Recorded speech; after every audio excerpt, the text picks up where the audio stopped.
A cascade design is an arrangement that has descending lines to it. So I'm going to start with a taller vase that I'm going to add descending materials to, and it kind of gives it kind of that falling water kind of effect to it. So I want to start with a hydrangea, and I want to use it as my grid at the top of my container. So I'm just going to place that in right on top of my container.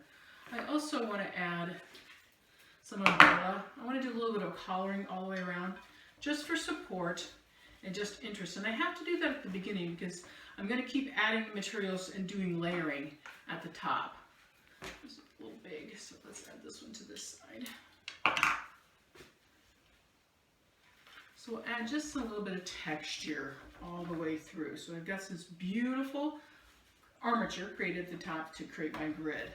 So now I want to add to this, and I've got some ivy that I want to add. Now ivy is one of those products that doesn't hold up very well. What I like to do with it is if I mix it equal parts of acrylic floor wax and water and submerge it and just about 20 minutes or so, and then take it out and let it dry, and then put it back into water, it holds up very well. So it gives us that ability then to keep it into designs. So I'm going to just add this, and I want it to cascade this direction. Line designs are fun. What line designs do is they create emotion. They create drama. They give you an effect that is not, it gives you the opportunity to be a little bit more creative. So with our lines, we're going this direction. I'm also going to add some bower vine. And tender vines are very popular that we're seeing in design work. Bower vine is just a form of jasmine that we're going to just continue in. I'm just using and inserting down through my hydrangea, and it's just giving me support.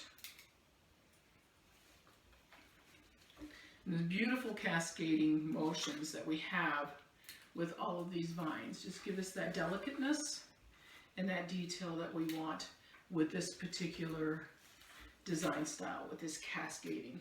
Now I want to come back and add to this. So I have some beautiful hyacinths that I want to add. And this is to help pull that color from the vase up, and just kind of wiggle those down through your hydrangea. And for spring designs, this hydrangea is a beautiful product to use. Hyacinths with your tulips and daffodils and iris, all these spring products that give us that beautiful feel. Just tuck it down into the water source that you have. And of course, hyacinths have such a beautiful fragrance to them. One of the things that I learned from Sun Valley flower producers was that to never cut your spring bulbs. Anything that comes off of a bulb, you get it out of the box, the packaging that it comes in, put it directly into water. Don't cut it until you want to design with it. If you want to adjust the length, that's when you cut it, but not beforehand. And they do seem to do better, and they'll open up beautifully if you do that. And here I just want to shorten them down just a little bit to put in here so I can work them down through my hydrangea. So I've got my hyacinth added in there. You can see all the way around. And then I have some Genestra. I want to pull a little bit of that white out. So I have some Genestra. Again, beautiful spring product that has an amazing fragrance to it. Fragrance is an element of design, and it's really nice when you're able to add that. Not all products are able to let us do that. Not everything smells good, but this gives you that opportunity. So we're just going to pull that white out from our hydrangea, and that helps with our color balance. So it's not just quite so stark right at the very base, but just adding a little bit of that white softens that tone, pulls it down into our beautiful cascading products. And let's see, these are a little long. Let me get something that's a little bit shorter just to put into the very top. There we go. And we'll work that in. So follow that line movement that we had. I also want to add some clematis. Again, another beautiful spring product that we have to use, but it just adds such a softness. Again, only available certain times of the year. The clematis then is just a beautiful. I'm going to take you down just a little bit and add you in right at the very front. We'll use you guys in a different arrangement. Just adding a little bit of dimension with the clematis tucked in. As you can see, our line movement is being created. I'm going to add you to the back here.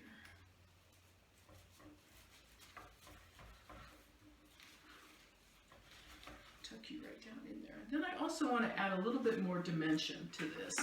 And I have some of the darker purple Floral carnations. That's going to give me a little bit more depth. Oops, that one didn't last for me. Let's try another one. Sometimes they do that. Right down into that very center, just to create a little bit more depth. As you can see, carnations are, I think, are just one of the amazing products that we're able to get whatever color palette that we really want. The carnation comes in that color. So I think there's such kind of underestimated, because I think they could really add to your design work. With color and impact and longevity, they do a beautiful look. So this just really focuses in on our basing that we're doing right down on top of our hydrangea. But again, you see that beautiful cascade that we have done with our vines, and then adding that little bit of genestra, coming back and doing our focal area at the top with some of the beautiful hyacinths, the clematis that's tucked into that, carnations that gives us a little bit more of a color impact because it's a little bit redder. And we can see how those vines and those cascades can really determine our product. Massaging some of our designs, products that are in there, gives us that cascade kind of feel to it. And again, building that design all the way through. Love using cascading stem placements so that it gives us a beautiful look for our cascade design.